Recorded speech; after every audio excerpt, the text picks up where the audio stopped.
All right, guys, we're going to go ahead and run through this 5.6 review. Lots of interesting and fun questions. I definitely don't have enough room to write on there, so we're going to write on another piece of paper, as should you if you want to have a little bit more room. Okay, here we go. So, number one, find the absolute max and min of this function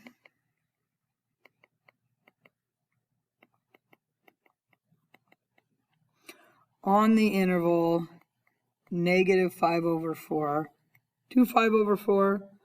Find the critical numbers without using a calculator. That's fine, but it sounds like we can plug in using a calculator, so that's good. Let me make sure I have my calculator. Okay, now guys, one of the things that I want to talk to you about is, so a lot of the feedback that I'm getting, it's like you may not know what to do on any particular problem. So we're going to kind of talk about that as we go through here. If you see the words absolute, max, and min, I want you to think critical points, end points, and then make a table for candidates test, okay? And basically, that all is what we're going to think when we see the word absolute, max and min, because we do have endpoints, okay? All right, so check it out. If I find my critical points, this is 12x to the third plus 12x squared minus 24x is 0. If I factor out a 12x, I have x squared plus x minus 2 is 0. So that gives me x plus 2, x minus 1. So x is 0, -2, and +1. These are my critical points. These are my end points. And so I'm going to make a table with my endpoints, -5/4, 5/4, and any of the critical points that land in between. 0 is obviously between those two. So is 1, because 5/4 is like 1 1/4. -2 is outside my range, so I'm not going to test that. So it's a critical point, it's just outside my range. All right, or my domain, I guess, outside of my endpoints. Okay, now I got to plug each of these back into the original problem. I will show you how to do like 0 and 1 by hand. The other two I'm just going to put into my calculator, okay? If I want to find y of 0, though, if I plug it in here, here, I get 0 plus 0 minus 0 plus 5. And if I wanted to find y of 1 and plug it in here, I get 3 plus 4 minus 12 plus 5, which gives me 0. The other two I'm going to go ahead and do on my calculator. Okay, so you guys, when I do this, when I plugged in 5/4, I got 1.386. When I plugged in -5/4, I got -14.238. So from there, I can go ahead and say what my absolute max and my absolute min. All right, and let's see here. I've got the highest number there is 5. So 0.5 is my absolute max. And we usually just say what the y value is, y of 5. And then -5/4 is -14.238 is my absolute min. Okay, so that's how we do absolute max and absolute min questions. All right, perfect. Let's look at number 2. Without using a calculator, find domain, x-intercept, y-intercept, vertical asymptotes, end behavior. And you guys, end behavior is really horizontal asymptotes, so it's like the same thing. Or what, you know, where it goes as x goes to infinity. Relative extrema, which is relative max and mins, points of inflection. And then sketch it. Whew, okay, there's a lot going on. All right, so starting with my f of x, that is going to actually lead me to answer all those questions. Okay, so let's start with Domain. We know that we can't take square root of negative numbers. We can't divide by 0. So x cannot be 0. So my domain is all real numbers except x can't be 0. All right. X-intercept. An x-intercept is when the top equals 0. So x to the third equals -2. So x is cube root of -2. That actually is fine. I'm allowed to cube root a negative. The y-intercept is when I plug in 0. When I plug in 0 here, you guys, I get 0 to the third plus 2 over 0, which is undefined. So there's no y-intercept. Because the bottom equals 0, there is a vertical asymptote there. And then here's how we find end behavior. I take the limit as x goes to infinity of this. And I can see that the top's bigger than the bottom, so it's going to definitely go to infinity. And then I see as x goes to negative infinity. Well, the top goes to negative infinity, the bottom goes to negative infinity, and negative divided by negative is a positive infinity. So my end behavior is basically this, but it tells me that both of my arrows go up, up, up, as I'm heading to the infinities, okay? Okay, now it gave me the second derivative, just because this question is like a little bit of a pain to try to derive on your own. But basically they did a quotient rule and derived that. Now on my sign line graph, I'm going to go ahead and say that right at 0, okay, there's an asymptote there because it was there in the beginning one, and every time I take a derivative from here on out, it's going to be there, right? That's what bottom equals 0. Okay, and let's go ahead and test some points. Let's test -1. -1 to the third is negative. So -2 minus 2 is negative. Let's go ahead and test +1. Oh, shoot, I didn't find the rest of my critical points. Whoops. If I set the top equal to 0, x to the third equals 1, and x is 1. So that's actually another critical point. I had 0 as an undefined point, but this is my critical point at 1. Okay? And let me just spread this out a little bit more. All right, so let's actually do a half. Okay, a half to the third is an eighth. 2 times an eighth is a fourth minus 2 is negative. The bottom is always positive. And if I plug in 2, I get like 16 minus 2, which is positive. Okay, so check it out, guys. I'm going to go on here, negative, negative, positive, right?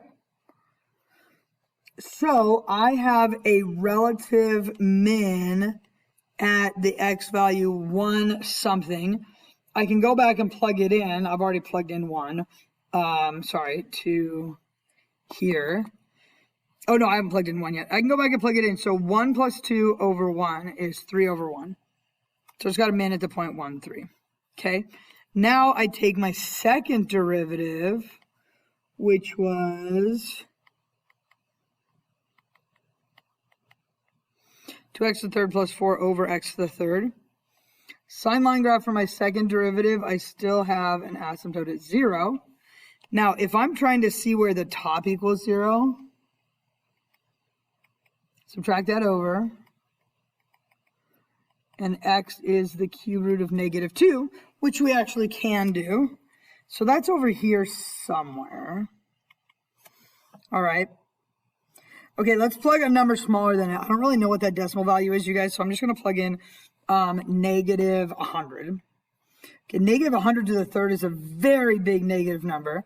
-100 to the third is a very big negative number, so that's positive. And then I'll plug in like negative, well, shoot, is a third root of -2? Yeah, it's -1 point something, so I could plug in -1. -1 would make the top positive, it would make the bottom negative, so that's minus. And then if I plug in 1, it'd be a positive over a positive. So this one goes concave up, down, up. The only point of inflection that I have in there is at the cube root of -2 is a point of inflection. Okay? Where am I?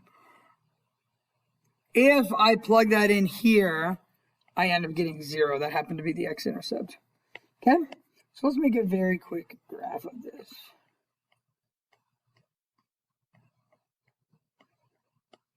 All right, there's a relative min at the point 1, 3.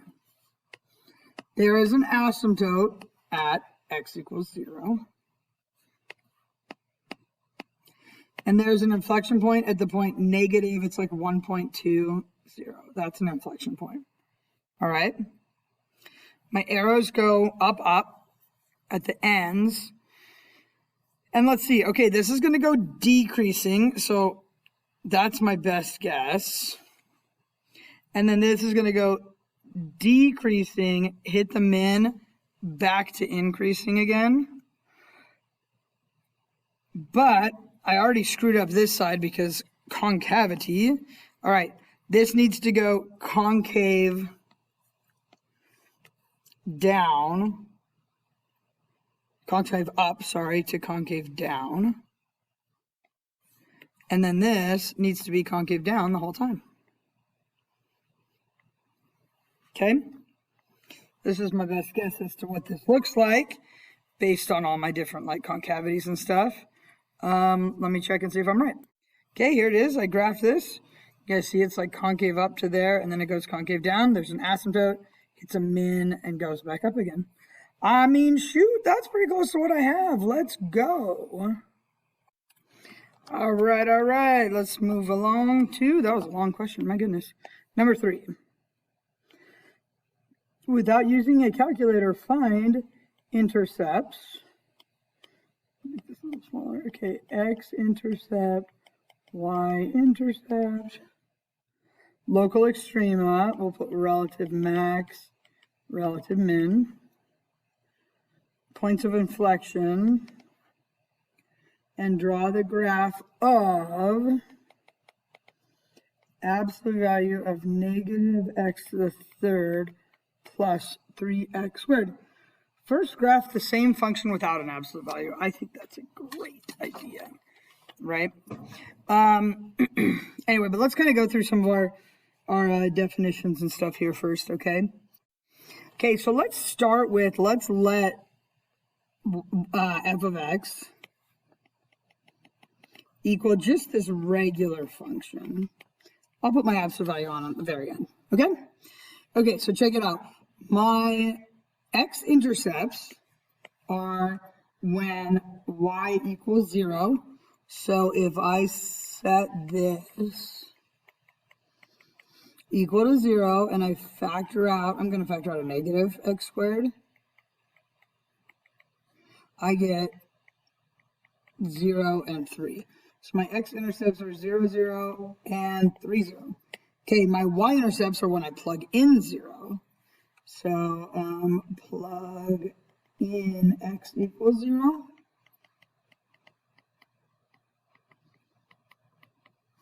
And I get 0. So that point 0, 0 is a y-intercept also. Okay, let's look for relative maxes and mins. And I'm going to do this whole thing without the absolute value. So f prime is that negative 3x squared plus 6x. If I factor out a negative 3x, I get 0 and 2. Okay, and when I test those, anything less than 0, a negative 1 would make that positive negative. Anything between 0 and 2, so like 1 would make that negative negative. And then like 3 would make that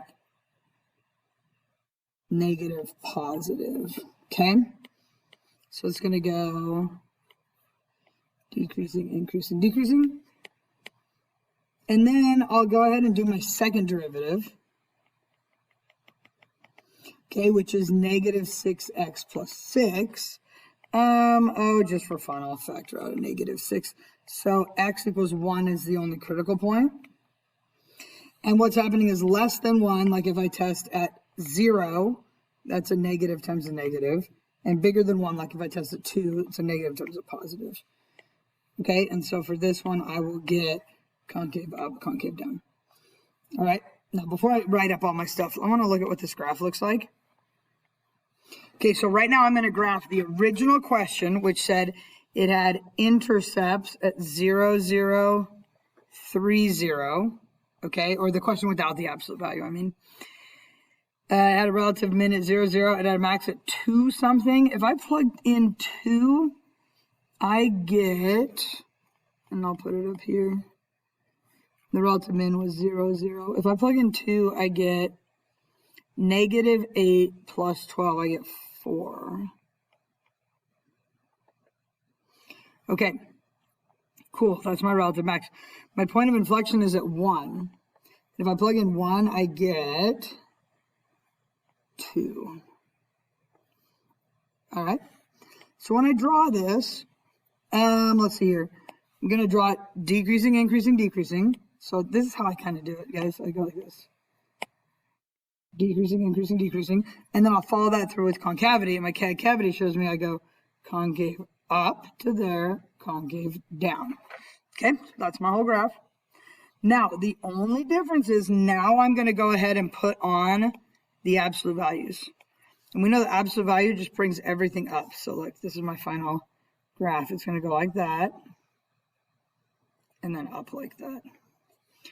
Okay, so does that change my x's and y intercepts? No. Does it change my relative max? No. Does it change my relative min? Kind of. It does change my relative min, right? Because now I have a relative min right here. So I have to add in that I have another one at 3, 0. And then does it change my inflection points? It also does change my inflection points, right? Well, let's see. This is concave down, and this now turns to concave up. So it adds another inflection point on there for me as well at 3, 0. Okay? So kind of like tackling it like that is probably how I would do that. All right? Cool. Okay. Let's go ahead and look at number 4. Man, these questions are really long. All right.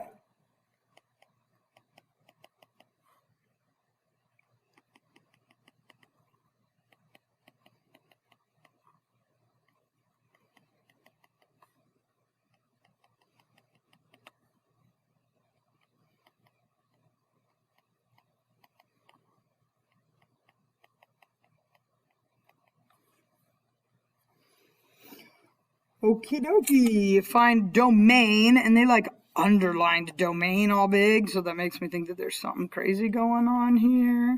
Okay, find domain, and then it said to find the intercepts.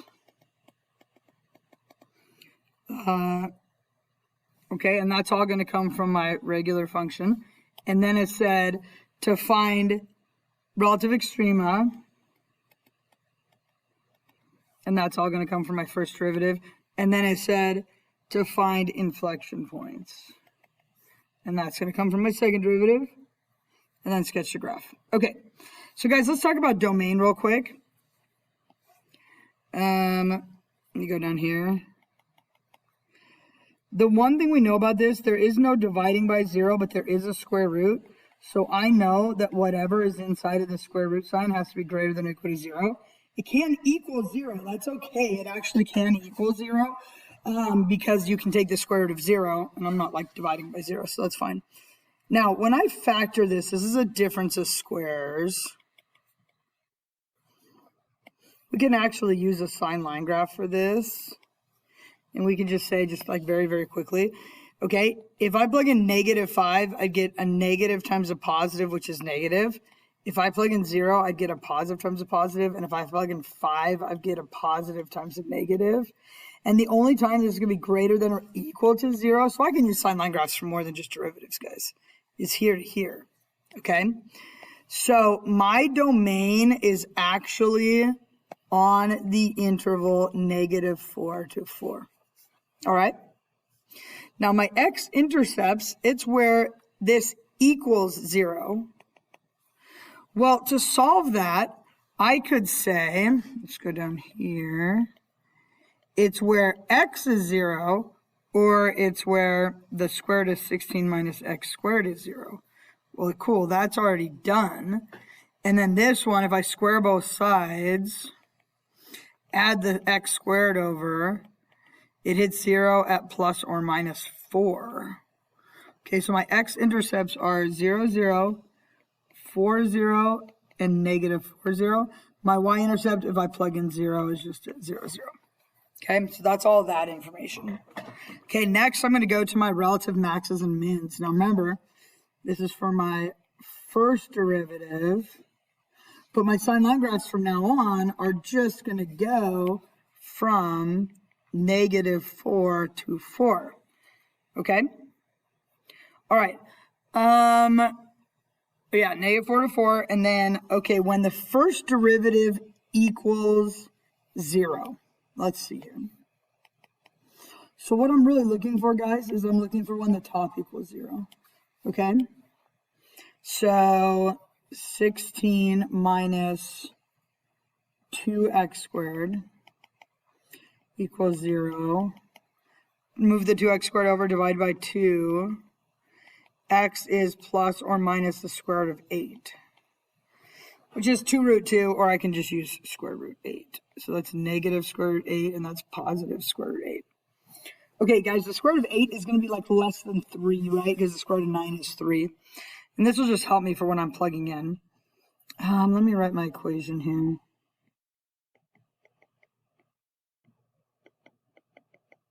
Okay, you guys agree with me that no matter what I plug in down to the bottom, it's going to be positive if I stay between -4 and 4. All right, because I can't take the square root of a negative number. So that's cool. Okay, here, let's test -3. -3 squared is 9. 16 minus 18 is negative. Let's test 0. 16 minus 0 is positive. Let's test 3.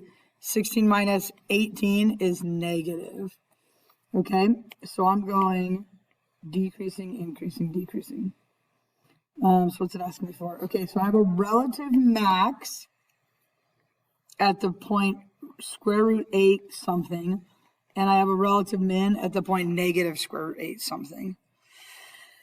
And if I'm plugging those back into the original, the square root of 8 squared is just 8, and 16 minus 8. So it's square root 8 times 16 minus 8.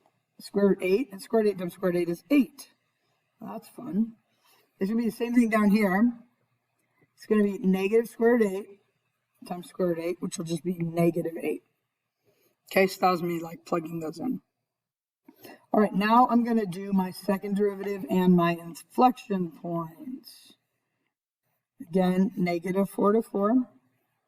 Now again, the bottom, it just so is giving me the same thing. So I want to set the top equal to 0 to find some possible inflection points, okay? So 2x to the third minus 48x. Factor out of 2x. So that's, well, actually, yeah, it's not a perfect square. So I'll leave it like this, but I'll go x is going to be 0 from here and plus or minus square root 24. Square root 24 is a little bit before 5. It's like 4.8, right? Square root 24 is not in my interval. Oh, that's so fabulous. I don't even have to worry about it because square root 25 is 5. So square root 24 is like 4 point something. That's not even in my interval. So, oh, that's so super helpful. So now when I plug in here, okay, if I plug in -1, I'll get a negative negative. And if I plug in +1, I'll get a positive negative. And so I'm concave up, concave down, and 0 is my only inflection point. So there's an inflection point at 0, and when I plug it back into the original, 0, 0.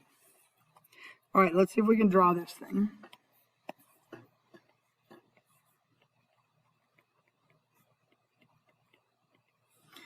It equals 0 at -4 and 4, and it was actually equaling at that point. So I'm going to go ahead and put that there. There was another x-intercept at 0, 0, and y-intercept there.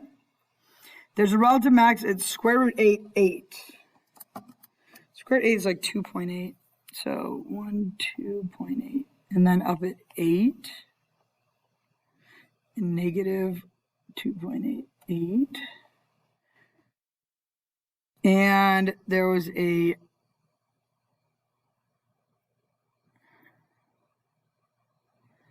inflection point at 0, 0.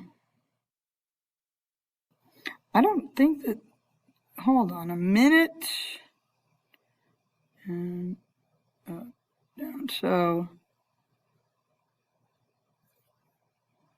I think these are both relative maxes, which means I feel like I screwed up this sign line graph over here. Oh, it's -8, -8. Oh, gosh darn it. That's better. Okay, negative square root of 8, -8. There we go.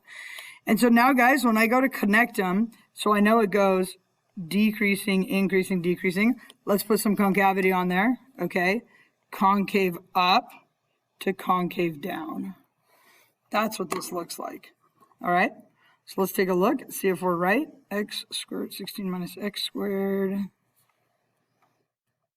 Let's see here.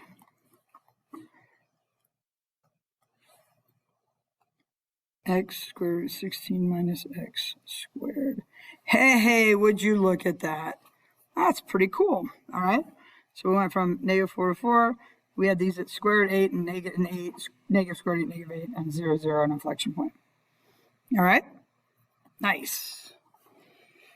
Whew, there's one of these like super long ones do we have? Quite a few. Okay. Cool. Let's take a look at number 5. All right. On number 5, I have x to the third minus 3x, and I'm looking for intercepts, relative extrema, inflection points, no calculator. Easy dubs. Have we done this enough times yet? Okay. All right. So x-intercepts, set it equal to 0. Factor out an x,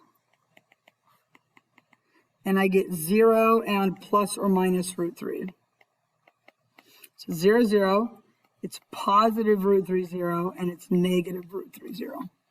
Okay? My y-intercept is when I plug in 0. That's 0 to the third minus 3 times 0, so that's 0, 0. All right, my relative max, oops, sorry, okay, is when I take the derivative of this, and I get 3x squared minus 3. If I factor out a 3, I get